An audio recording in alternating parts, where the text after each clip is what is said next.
Okay students, so let's move on to the past papers. For deformation of solids, we will be seeing some MCQs and 1 to 2 structural questions. So what is the first MCQ? An inelastic cord of unstretched length. Unstretched length हमें क्या दे दी है 16 centimetre and cross sectional area क्या है बच्चों 2 × 10⁻⁻⁶ is held horizontally by two smooth pins at a distance of 8 centimeter apart. ठीक है. The cord obeys Hooke's law. Okay. A mass of 0.4 kg, mass 0.4 kg का is suspended centrally on the cord. यहाँ पे mass suspended है. The angle between the two sides of the cord is 60 degree. ठीक है. Now you have to calculate the Young's modulus of the cord. तो Young's modulus का क्या formula होता था बच्चों? F into L divided by A into A. हमें ये चारों वेरिएबल्स चाहिए.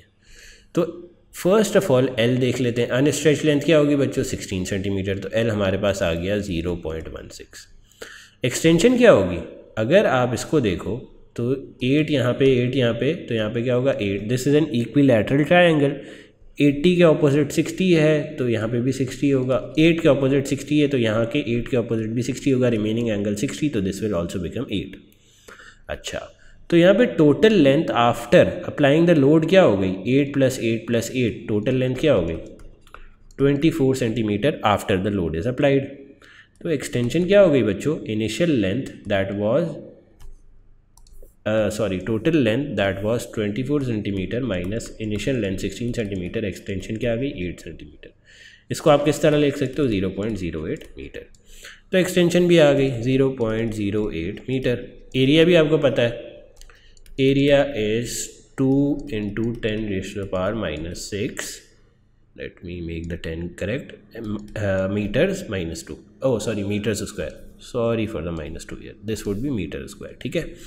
अच्छा, अब रह क्या गया फोर्स. अब फोर्स बच्चों is the only tricky thing in this question. देखो फोर्स हमें क्या निकालनी है. हमने हमेशा वो चीज़ लेनी होती है जो वायर के अंदर लग रही होती है. टेंशन. ठीक है. तो ये टेंशन निकालनी है हमने. ठीक है. तो टेंशन किस तरह निकलेगी. ये वेट जो है mg इसका vertical component balances out in दोनों टेंशन्स की. देखो ये जो टेंशन है बच्चों this is a resultant force. आप इसको कंसिडर कर सकते हो. इसका एक वर्टिकल कंपोनेंट होगा इस वाले टेंशन का भी T1 का भी और T2 का भी. दोनों का एक एक वर्टिकल कंपोनेंट होगा. ठीक है. So let's write it down. T1 और T2 are same. T1 is equals to T2 और दोनों का एक वर्टिकल कंपोनेंट होगा that is balance by what mg. तो let me write it as T. ये क्या हो जाएगा हाफ एंगल क्या हो जाएगा यहाँ पे 30. तो T cos 30 plus T cos 30 is equals to what mg. mg m क्या है इसमें m है बच्चों हमारे पास 0.4. g क्या है 9.81. तो ये क्या हो जाएगा 2t cos 30 is equals to 0.4 × 9.81. तो इस इक्वेशन में बच्चों the only unknown is t. तो कैन यू कैलकुलेट t की वैल्यू. यस. आंसर क्या आ गया फोर्स के लिए 2.26 न्यूटन. ठीक है. अब आपके पास फोर्स भी आ गई. You just plug in the values and calculate e का answer. So after calculation, E का answer is coming out to be 2.3 × 10⁶ Pascal. That becomes C. So C will be your answer. चलो let's see question 2. Question 2 में क्या है. This is a simplified model of a building with 4 identical heavy floors. Okay. The spacing of the bottom floor is twice as compared to the spacing between each of these rods. तो इसका मतलब basically ये है कि ये जो length है that becomes 2L और ये बाकी सारी lengths become L, L and L. ठीक है. अब आगे क्या लिखा हुआ है between each floor are equal. अच्छा ठीक है ये हमने पढ़ लिया. The rods are of different diameters. ये सारी जो रॉड्स हैं are of different diameter but उनके अंदर जो स्ट्रेस है that is the same. We have to calculate the ratio of the diameter of the bottom rod divided by the ratio of the diameter of the top rod. यहाँ पे B से मैं represent कर रहा हूँ bottom rods को और T से रिप्रेजेंट कर रहा हूँ टॉप रॉड्स को. ठीक है. बिफोर स्टार्टिंग द क्वेश्चन हमें क्या पता है stress in the bottom rods and top rods is the same. एक और बात ये अज्यूम कर लो कि ये इन सब का वेट m है. इसका भी m है, इसका भी m है, इसका भी m है because they are identical heavy floors. ठीक है.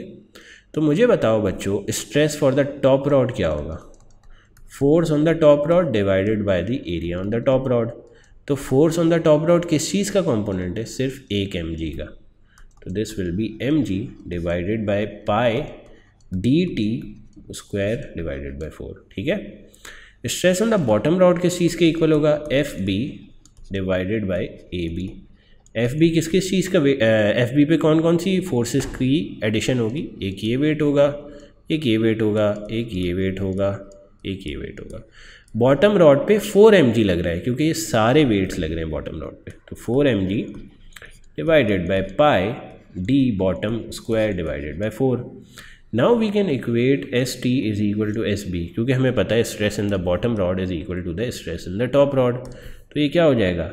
mg divided by pi d t square divided by 4 is equal to 4 mg divided by pi d b square divided by 4। अब most of the things cut हो जाएंगी। this 4 gets cancel out with this 4, pi gets cancel out with this pi, mg gets cancel out with this mg। तो चीज़ें बचेंगी क्या? it will basically be 1 upon dt square is equals to what? 4 upon db square। और हमने क्या निकालना था? Diameter of b square divided by t square. तो b square को सिर्फ यहाँ पे ले जाओ, इसको यहाँ पे ले आओ। ठीक है। तो what will it become? D b d t square square is equals to 4। अब अंडर रूट कर दो, तो d b upon d t will equal to 2। तो आंसर है कोई 2? Yes, A is your answer. So let's move on to MCQ 3। अच्छा, now let's move on to question 3। Question 3 में क्या लिखा हुआ है? A student is investigating the mechanical properties of a metal. उसने डिफरेंट लोड्स लगाए और स्ट्रेस वर्सेस स्ट्रेन का ग्राफ प्लॉट कर दिया। अब स्टूडेंट क्या कर रहा है? The student repeats the experiment with the wire made from the same metal, this is the key point, with twice the original length and half the diameter which is the graph obtain. तो अब यहाँ पे बहुत सारे लोग calculations करना शुरू हो जाते हैं, but the only thing to note here is कि जो वायर है वो सेम मेटल का है। सेम मेटल का है तो बच्चों यंग्स मॉड्यूलस सेम रहेगा। यंग्स मॉड्यूलस सेम रहेगा तो स्ट्रेस वर्सेस स्ट्रेन का ग्राफ भी सेम रहेगा। ये एग्जैक्ट सिमिलर ग्राफ यहाँ पे हमने नीचे ढूंढना है, कहीं है कि नहीं? Is there any graph that is exact similar? Yes, B is our answer. क्यों एग्जैक्ट सिमिलर ग्राफ होगा? बिकॉज वायर जो है वो सेम मटेरियल से, हमेशा सेम मटेरियल के लिए यंग्स मॉड्यूलस सेम रहता है, स्ट्रेस वर्सेस स्ट्रेन का ग्राफ सेम बनता है। Now let's move on to question 4। Basically what do we have in the fourth question? The graph shows the effect of applying a force up to 5 newton on a spring. Okay, ये force versus length का graph है। ठीक है। The spring obeys Hooke's law up to 7 newton. ठीक है। Calculate the total extension in the spring when it has a 7 Newton force applied on it. ठीक है। तो before calculating the extension let's calculate के। अब बच्चों ये ग्राफ किस चीज़ का है? फोर्स वर्सेस लेंथ का। ठीक है। और ये किससे शुरू हो रहा है?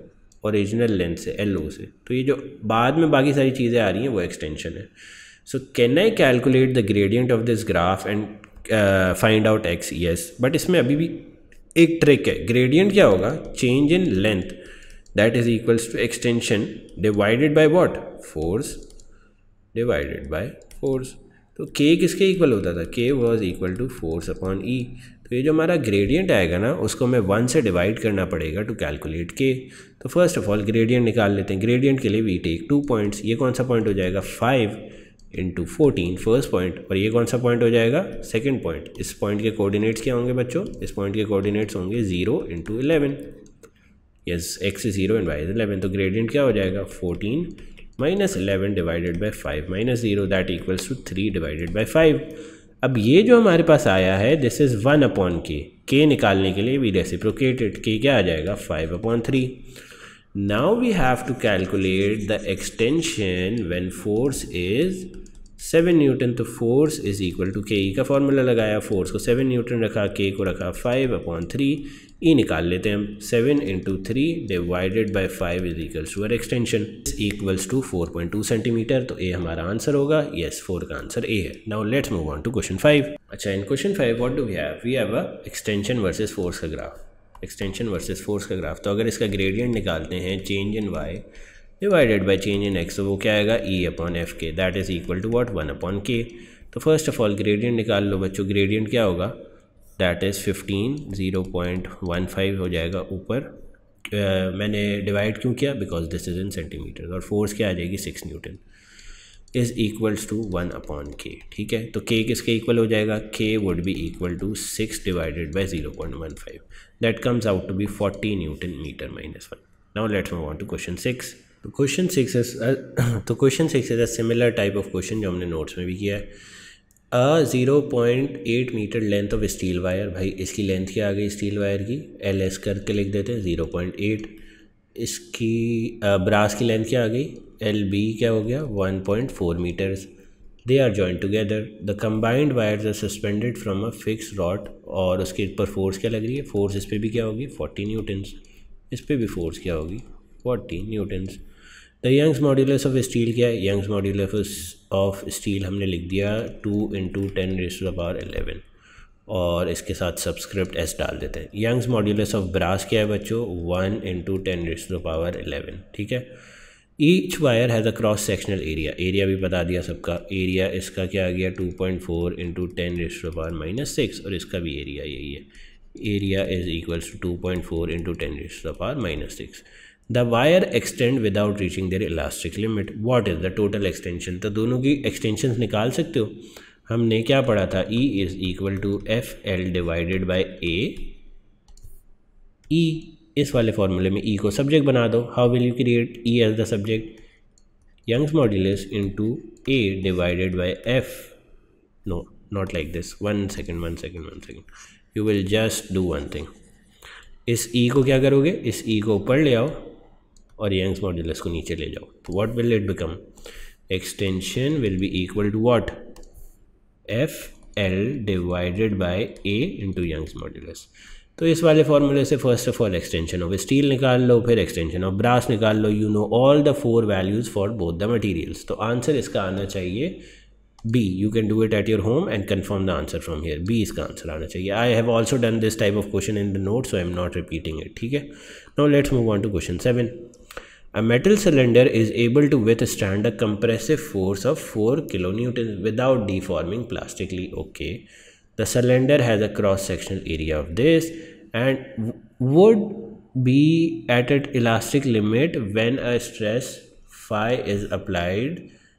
What is a possible pair of A and phi, ठीक है। अच्छा बच्चों, तो इसमें बेसिकली सवाल में हमें ये कह रहा है कि यार 4 किलो न्यूटन की फोर्स लग रही है और उसकी वजह से ये प्लास्टिकली डिफॉर्म नहीं कर रहा, ठीक है, प्लास्टिकली डिफॉर्म नहीं कर रहा है, इसका मतलब ये है कि इलास्टिक लिमिट रीच नहीं की है अभी तक, ठीक है। और हमसे सवाल में ये पूछ रहा है कि यार what would be the stress when मतलब स्ट्रेस बताओ for elastic limit to reach, और इलास्टिक लिमिट रीच हो जाती है तो उसके बाद क्या होता है, प्लास्टिकली डिफॉर्म करना शुरू हो जाता है। तो ये जो है वो प्लास्टिकली डिफॉर्म करना नहीं शुरू हुआ, तो what we will do is we will do a trial and error method. Stress का हमने क्या फार्मूला पढ़ा था, it is equals to force upon area. हमने क्या करना है, इस फोर्स के लिए सारी ये वाली वैल्यूज़ पुट करके देखनी है, ठीक है। अब जब आप ये सारी वैल्यूज़ पुट करके देखोगे तो यू विल नोटिस आपके पास एक स्ट्रेस की वैल्यू आएगी। Let's do it for part A के लिए मैं करता हूँ। फोर्स क्या थी भाई, फोर्स थी 4 kilo newton, 4 × 10⁻³ divided by area क्या है, area we will take it from here, we will substitute all the areas. पहले ये वाला एरिया पुट करते हैं 1.5 × 10⁻⁻5। जब आपने ये पुट किया you get your answer for stress as 2.6 × 10⁸ and this equals to what, अगर मैं इसको ये कर दूँ 26 × 10⁻⁷, ठीक है, ये भी लिख सकते हैं, and this will be equal to what 260 megapascals. तो इसका मतलब क्या है कि जब ये फोर्स लग रही है ऑन दिस एरिया तो आपका स्ट्रेस ये आ रहा है and this exceeds the elastic limit का स्ट्रेस, तो this cylinder should have deform plastically, but ये डिफॉर्म प्लास्टिकली नहीं हो रहा, so this wouldn't be our option, क्योंकि अगर ये कोई हमारा ऑप्शन होता है इलास्टिक लिमिट का तो it would have been greater than 260, but it is not greater than 260, instead it is 50 megapascal. तो we will discard both these a and b के ऑप्शंस, बी भी गलत होगा क्योंकि ये भी 80 है और एरिया सेम ही है। तो अगर 4 किलो न्यूटन की फोर्स ऑन दिस एरिया लग रही है तो इलास्टिक लिमिट का जो स्ट्रेस है that must be equal to या ग्रेटर देन 260 मेगापास्कल, बट नहीं है, 50 और 80 है। Now let's try for option C. Option C में फोर्स क्या है, 4 किलो न्यूटन रख दी वापस, एरिया क्या है 7.5 into 10⁻⁻⁵. Let's see what the stress comes out to be. The stress comes out to be बच्चे 53 मेगा पैस्कल्स. तो अब अगर मैं सी ऑप्शन लूँगा तो उसमें इलास्टिक लिमिट का स्ट्रेस क्या दिया हुआ है 50. तो this stress is greater than the elastic limit. तो ये प्लास्टिकली डिफॉर्म होना चाहिए था, बट इट इजंट हैपनिंग. तो this couldn't be our option. तो the only option left and the correct option is d, क्योंकि इसमें आपका इलास्टिक लिमिट का स्ट्रेस क्या है 80 और इनिशियल स्ट्रेस जो आपकी वायर पे लग रहा है that is 50 mega pascal less than the elastic limit. Hence it doesn't deform plastically. 7 का answer should be D and it is D. Now let's move on to question 8. Now this is a type of question जो notes में भी हमने किया है, but let's do it again. Young's modulus of a metal हमें निकालना है. The diameter of a metal wire क्या है? ये diameter is 0.25 millimeter. Do remember this. इससे अच्छा Young's modulus का फॉर्मूला क्या होता है पहले तो वो लिख लेते हैं. FL divided by AE. We need all the 4 variables to calculate Young's modulus. ठीक है. अब let's do it one by one. Diameter आ गया, इसका मतलब इससे एरिया निकल आएगा. The wire passes from a clamp along a frictionless pulley and then to a second frictionless pulley where the load applies f. ठीक है, लोड एफ अप्लाई हो रहा है. तो यार फोर्स क्या आ रही है यहाँ पे ग्राफ से देख के बता सकते हो 10 न्यूटन. तो फोर्स भी हमारे पास आ गई, दैट इज़ 10 न्यूटन. एरिया भी हमारे पास डन हो गया है, क्योंकि एरिया के लिए हमारे पास डायमीटर गिवन है and we will just apply pi d square upon 4. Remember to convert this diameter into meters. So 0.25 into 10⁻⁻³ will be plugged in the diameter की वैल्यू. ठीक है, फोर्स की जगह 10 न्यूटन आएगा. Now let's see what other things are given. A marker is attached to the wire so that the total length of the wire between the clamps and the marker is initially 3.7 metre. सही है, तो length भी आ गई यार. Initial कितनी है 3.7 metre, ये भी रख दी. अब सिर्फ एक्सटेंशन बाकी है. A scale is fixed near to the marker. ठीक है, a scale is fixed near to the marker. The graph shows the reading on the scale with F. ठीक है, अच्छा जब आपने 10 न्यूटन की फोर्स लगाई तो आपकी ओरिजिनल लेंथ थी 3.7 मीटर्स. एक्सटेंशन कितनी हुई बच्चे? एक्सटेंशन आपकी हुई है, और एक्सटेंशन विल बी बच्चे ये 4.5 माइनस 8 माइनस 4.5. क्यों? क्योंकि जब 0 न्यूटन की फोर्स लग रही थी तब मार्कर की पोजीशन क्या थी 4.5. जब 10 न्यूटन की फोर्स लग रही है तो मार्कर की पोजीशन क्या है 8. We just subtract 8 minus 4.5. The answer comes to be 3.5 millimetres. This is your extension. Remember to convert ये वाली extension that is 3.5. Let me take you guys थोड़ा सा साइड पे. E is equal to 3.5 millimeter. This will equal to what? 3.5 into 10 minus 3. You just plug in all the values and you will get your answer for the Young's modulus, which comes out to be according to the marking scheme क्या आता है D आता है. So you can calculate it at your home. सिर्फ calculation है, ठीक है. Now let's move on to question 9. अच्छा, अब डू यू रिमेंबर, अगर आपने स्ट्रेस वर्सेस स्ट्रेन का ग्राफ पढ़ा हो, जो मैंने आपको पढ़ाया था, स्ट्रेस वर्सेस स्ट्रेन के ग्राफ का एरिया अंडर द कर्व किसके इक्वल होता था? स्ट्रेस वर्सेस स्ट्रेन की ग्राफ का जो एरिया होता था वो किस चीज़ के इक्वल होता था? 1/2 into stress into strain was equal to what? It was equal to elastic potential energy stored per unit volume. So we just have to give that in terms of E and S. तो 1/2 stress की जगह क्या आ जाएगा? S. Strain की जगह क्या आएगा? स्ट्रेन की जगह बच्चों हमें याद है यंग्स मॉड्यूलस में क्या पढ़ा था? Young's modulus is basically stress divided by strain. So we interchange इन दोनों की position. So strain will be equal to S divided by E. तो S into E, the answer will come out to be S² divided by 2. ये ऐसा कोई answer है? S² divided, yes A is our answer. तो 9 का answer A होना चाहिए. Yes, it is A. Now let's do question 10. Question 10 में बच्चों क्या लिखा है? 2 wires, one made of brass and the other of steel, are stretched in an experiment. Both wire obey Hooke's law during this experiment. The Young's modulus for brass का जो Young's modulus है is less than the Young's modulus for steel. अब इसका मतलब क्या है? अगर brass का Young's modulus less है, let's write it down here. इसका मतलब ये है कि अगर ब्रास का यंग्स मॉड्यूलस लेस है compare to that of Young's modulus of steel, तो ग्राफ के ग्रेडियंट स्ट्रेस वर्सेस स्ट्रेन के ग्राफ के ग्रेडियंट में जो ब्रास का ग्रेडियंट है that will be less than the gradient of steel. Do remember this, ठीक है. Which graph shows the how the stress varies with strain for both the wires. तो अब जिन जिन में ऊपर की साइड पे ब्रास लिखा हुआ है they will be cancelled out, तो सी कैंसिल आउट हो जाएगा और सी कैंसिल आउट हो जाएगा और डी कैंसिल आउट हो जाएगा, ठीक है। Now it is said that they both obey Hooke's law, तो हुक्स लॉ ओबे होता था तो क्या बनती थी, स्ट्रेट लाइन, तो ये कर्व वाला भी कैंसिल आउट हो जाएगा। Your answer will be B, और बी में स्टील ऊपर आएगा, क्यों, क्योंकि स्टील का Young's modulus is greater than the brass, और इस ग्राफ का gradient is basically the Young's modulus. तो स्टील की ज़्यादा ग्रेडियंट की लाइन है so it comes above, and brass की कम ग्रेडियंट की लाइन है so it's come towards the down side. 10 का आंसर बी होना चाहिए। लेट्स सी, यस 10 का आंसर बी है। So I have given you the blueprint for all the MCQs that can come in elastic deformation of solids का chapter. Now let's move on to some structural questions. अच्छा बच्चों, so let's come on to this structural question. इसमें क्या लिखा हुआ है, a uniform metal bar initially unstretched, ठीक है, इनिशियली कोई लोड नहीं लग रहा, has sides of W, X and Y, ठीक है। अच्छा, फिर बार पे एक टेंसाइल फोर्स लगना शुरू हो जाती है इन द शेडेड रीजन, ठीक है, शेडेड रीजन के ऊपर लग रही है, ठीक है, और उसके बाद लेंथ्स क्या हो जाती हैं, X Y and Z. Z जो है वो स्ट्रेच लेंथ है, ठीक है, okay. What do we have to calculate, the stress applied in the tensile force by the tensile force. तो स्ट्रेस की क्या इक्वेशन होती थी, फोर्स अपॉन एरिया, ठीक है। तो फोर्स की जगह क्या आ जाएगा, एफ, एरिया की जगह क्या आएगा, शेडेड रीजन का area, that is X Y. अच्छा, द स्ट्रेन, स्ट्रेन क्या होता था, change in length divided by length या एक्सटेंशन डिवाइडेड बाय लेंथ। तो इनिशियल लेंथ क्या थी बच्चों, W, ठीक है, W लेंथ थी, देखो यहाँ पे चेंज इन लेंथ क्या होगी, Z माइनस W। तो we can do this like Z minus W divided by W is your strain.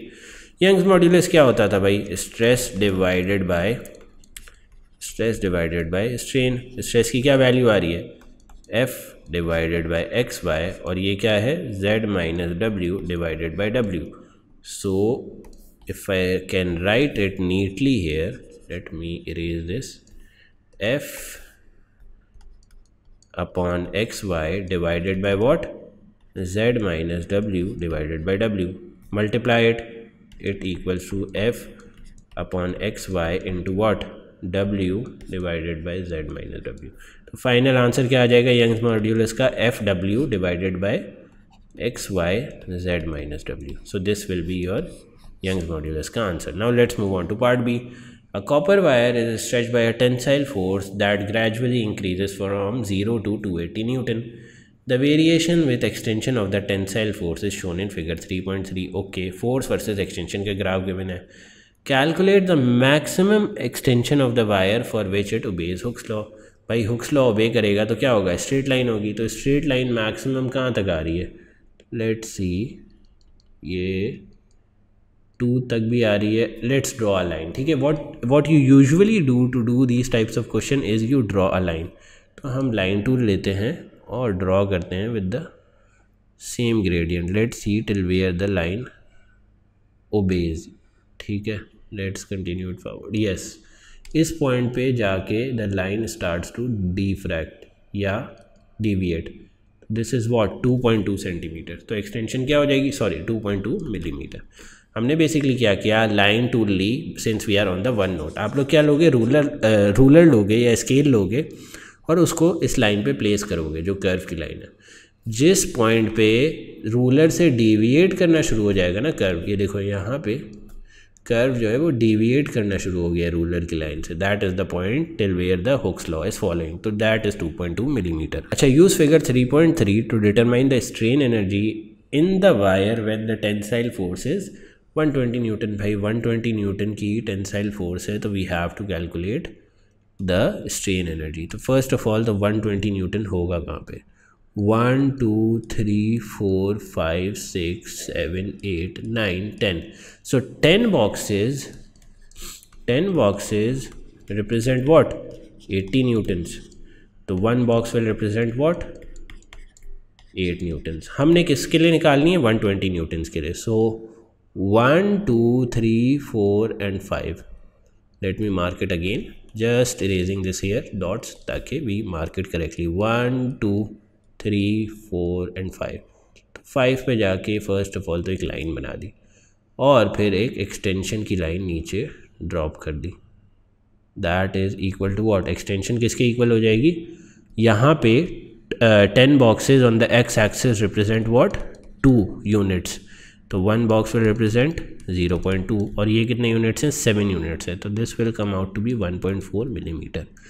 तो हमने निकालनी थी स्ट्रेन एनर्जी।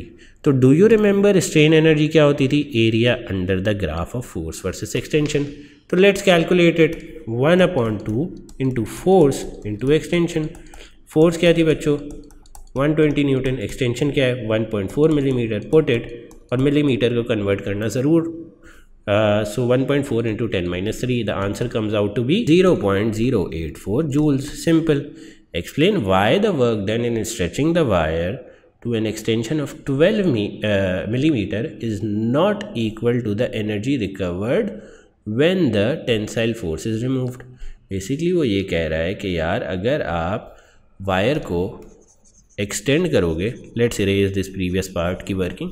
बेसिकली एग्जामिनर ये पूछ रहा है कि बच्चों अगर आप वायर को 12 मिलीमीटर तक एक्सटेंड करोगे, मतलब यहाँ तक, तो जो लोडिंग में या स्ट्रेचिंग में जो फोर्स यूज़ होगी that will be not equal to the force that we get after we remove the material. ठीक है, देखो what it is written here, explain why the work done, मतलब वर्क डन जो है loading में is not equal to work done in unloading. Loading और unloading का concept पढ़ाया था ना मैंने वीडियो में। तो can you tell why? Yes, we can tell why. क्योंकि sum of the energy, what happens to that? Gets utilized for permanent extension. हुआ ये होगा कि वायर जो है अपनी इलास्टिक लिमिट से आगे चले गया होगा एंड परमानेंटली एक्सटेंड कर गया होगा, तो some energy is utilized for that.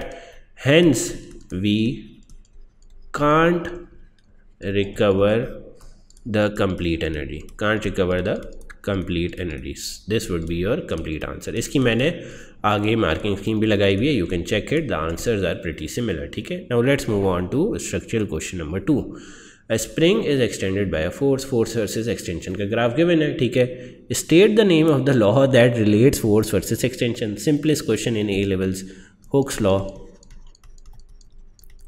Hooke's law. Determine the spring constant in Newton meter minus 1. Spring constant क्या होगा बच्चे? We will calculate the gradient. So let's take a point that has good coordinates. चलो ये वाला लेते हैं, 4 Newton की force है और इस पे एक्सटेंशन क्या आ रही है, इस पे एक्सटेंशन आ रही है बच्चों ये, this comes out to be 2.9 centimetres. ठीक है, तो what does this point become, this point becomes x पे 2.9 एंड y पे 4। तो we have to calculate the spring constant. Spring constant हमने न्यूटन मीटर में निकालना है, डू रिमेंबर दिस। तो फोर्स क्या आ जाएगी 4, और ये जो सेंटीमीटर है इसको आप किस में कन्वर्ट कर दोगे, मीटर में, तो 0.029। So the spring constant comes out to be 140 newton metre minus 1। The strain energy, elastic potential energy in the spring when the extension is 4 centimetre. यार this is really simple, 4 centimetre की जब extension होगी तब आपने बस area under the graph निकाल लेना। Let's plot a line and I will leave the calculations to you guys. ठीक है, 4 सेंटीमीटर पे फोर्स कितनी लग रही है, फोर्स लग रही है बच्चों अराउंड 5.10 बॉक्सेस रिप्रेजेंट्स 2 न्यूटन, तो 5.6 न्यूटन। तो ये पॉइंट क्या बन जाएगा, फोर्स यहाँ पे लग रही है 5.6 न्यूटन, एक्सटेंशन है 4 centimetres. You can calculate the strain energy at your home, अभी मैंने करके दिखाया था। ठीक है, let's move on to the second question.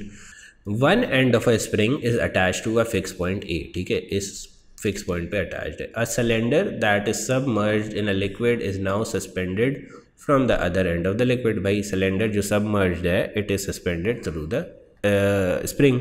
इसका एरिया भी गिवन है, वेट भी गिवन है, लेंथ भी गिवन है एंड स्प्रिंग का एक्सटेंशन गिवन है आपको। ठीक है, so how will we calculate the upthrust बच्चों। हमें पता है कि यार जब 4 सेंटीमीटर की एक्सटेंशन हो रही थी स्प्रिंग की तो फोर्स कितनी लग रही थी 5.6 न्यूटन। ठीक है, 5.6 न्यूटन हमारी फोर्स लग रही थी इन द स्प्रिंग। ठीक है, अपवर्ड डायरेक्शन में, और वेट कितना था, वेट था हमारा 6.2। तो ये फोर्सेस बैलेंस हैं, नहीं, इनको बैलेंस क्या चीज़ करेगी, अब थ्रस्ट। तो अब थ्रस्ट क्या हो जाएगी 6.2 minus 5.6 is equal to 0.6 newton. Simple. Calculate the difference in pressure between the bottom face and the top face of the cylinder. तो बच्चों हमने अब थ्रस्ट का फॉर्मूला क्या पढ़ा था, change in pressure, late me write it correctly, change in pressure into change in pressure into area. अब thrust हमारे पास आ गई 0.6 न्यूटन, एरिया हमें गिवन है, यस गिवन है 1.2 इंटू 10⁻³ डिवाइड कर दो 1.2 इंटू 10⁻³ से, तो आपके पास क्या आ जाएगा, change in pressure that comes out to be 50 pascals. Okay, now let's move on to the next part, calculate the density of the liquid. भाई आपको चेंज इन प्रेशर पता चल गया, तो you equate it to rho g h. Pressure क्या था 50, जी क्या होगी 9.81, ओहो 9.81, एच क्या होगी, एच अभी हमने देखी थी यहाँ पे 5.8 centimetres, convert it in metres, this become 0.058, और पी की जगह you have to calculate density of the liquid, just divide it and you will get your answer for density, that comes out to be 880 kg ms-3, so kg ms-3. The liquid in C is replaced by another liquid of greater density. State the effect, if any, on this change on the upthrust of the cylinder. upthrust किसके equal होता था बच्चों, change in pressure into area. Change in pressure किससे निकालते थे, रो g H से। तो अगर डेंसिटी हायर हो जाएगी तो चेंज इन प्रेशर ज़्यादा हो जाएगा, अगर चेंज इन प्रेशर ज़्यादा हो जाएगा तो upthrust will increase, it will increase. Let's write it here. And second चीज़ हमें क्या बतानी है, एक्सटेंशन ऑफ द स्प्रिंग पे क्या होगा। तो बच्चों अगर अपवर्ड फोर्स कौन सी थी, दो अपवर्ड फोर्सेस कौन सी थी, upthrust plus force in the spring, ठीक है, is equal to what, let's write force in the spring as is equal to weight. So if the upthrust is increasing, it is necessary for the force in the spring to decrease to give a constant weight की value. इसकी सिर्फ simple सी example ये है कि let suppose there are 2 brother and sisters and दोनों की collective pocket money is 6 and that gets divided into 3 and 3। लेकिन किसी दिन जो ब्रदर है वो 2 रुपीज़ ले जाता है, ठीक है, तो सिस्टर के पास क्या बचेंगे 4 रुपीज़, ठीक है। So if one increases, the other has to decrease to give a constant value of weight. So this is the end of the past paper lecture for deformation of solids. If you have any question, you can ask in the comments, and 1 to 2 more structural questions are attached for your practice.